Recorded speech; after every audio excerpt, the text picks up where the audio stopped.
Hey guys, today I'm gonna show you how to hide any game on Samsung Galaxy S26 Ultra.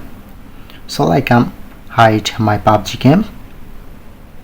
Okay, so simply you just open your settings, press on to home screen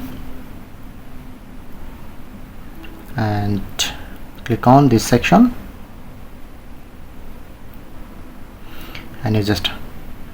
and you get your all installed apps. You just find here your PUBG game, select. As you can see, now this game is added hidden apps option. Press on done. Now successfully hide my PUBG game from here. Okay, or if you want to unhide this game,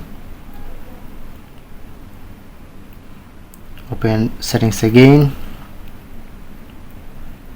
home screen, press on, make sure to minus option, press on done. Now successfully unhide this game. That's it.